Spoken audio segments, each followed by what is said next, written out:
Frontline report. Ukrainians use machine gun trap to destroy Russian unit in seconds. Ukraine's military transports heavy equipment over the Dnipro River, pushes Russians back, establishes new footholds, and poses a dilemma for Russia over reinforcing Kherson Oblast. Day 622, November 8. Today, there is a lot of news from the south. Here, Ukrainian forces have increased the intensity of their operations on the eastern bank of the river, widened their bridgehead, and started transporting heavy equipment across the river. First of all, today, Russian sources reported that Ukrainians conducted the first fording of the river using heavy equipment. Since Russians published the footage, the Ukrainian side did not try to deny these claims and confirmed that they indeed transported one armored fighting vehicle to Krynky. Some analysts concluded that given the scale of the bridgehead, it is too early to transport vehicles in large numbers as there is not enough space for effective use. Moreover, Russian sources report that Ukrainians are constantly firing at Russians from tanks anyway. The region's topography gives Ukrainians a substantial tactical advantage because the western bank of the river is essentially one big hill. The whole eastern bank of the river, on the other hand, is virtually at zero elevation, so all Russian positions along the river, including the settlements, are under total direct fire control. Such a setting allows Ukrainian infantry to operate under cover from tanks without the need to transport these tanks across the river. But from today, Ukrainians will also use heavy equipment on the eastern bank. And this is not surprising because, over the last week, Ukrainians have increased their bridgehead substantially. Despite continuous bombing, Ukrainians managed to hold the central part of Krynky. Russian soldiers complained about Russian aviation and said that they are just dropping multiple Fab 500 air bombs somewhere in the area where Ukrainians were previously seen and that the results of such bombardments are close to zero.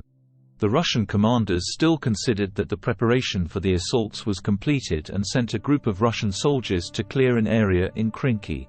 Unfortunately for Russians, the operation went terribly wrong. The footage shows that the moment Russians entered the village, they realized that Ukrainians were present throughout the village, so Russians effectively put themselves into a pocket.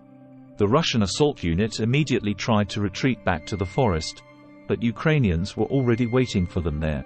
Since Ukrainian reconnaissance drone operators spotted Russians on the approach, Ukrainians sent a group of soldiers to close all retreat routes of Russians.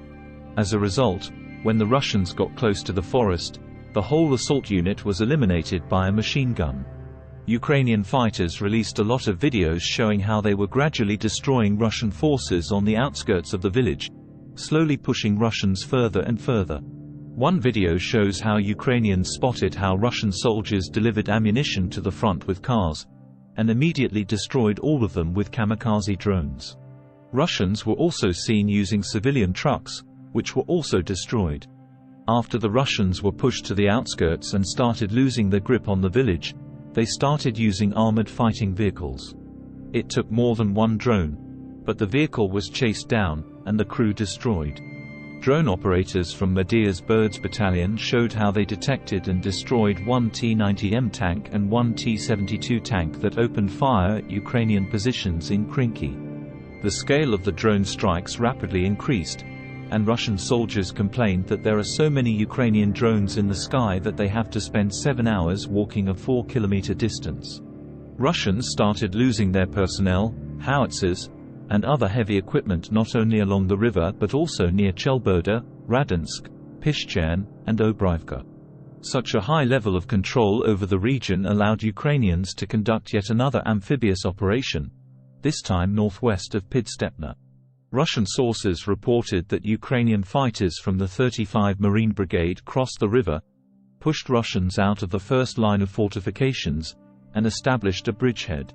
Simultaneously, Ukrainians intensified their attacks on Poima, Pishanivka, and Krynky to fix Russian troops. The operation was successful, and Ukrainians managed to widen the new bridgehead and entrench right in between Pidstepna and Kozarchi Lahiri. The Russian Ministry of Defense indirectly confirmed Ukrainian success by reporting ongoing combat operations in multiple places on the eastern bank of the river. The Russian High Command was obviously appalled at the failure of the commanders on this front to hold the line. As a result, the Russian General Staff fired the commander of the Kherson group of forces, Major General Makarevich. The ongoing changes in the command structure of the front with the collapsing defense is very good news for Ukrainians. The intensity of offensive operations in this region is only expected to increase in the coming days, posing Russians a dilemma: either they urgently reinforce this front at the expense of their offensive in Avdiivka, or allow Ukrainians to advance in the Kherson region.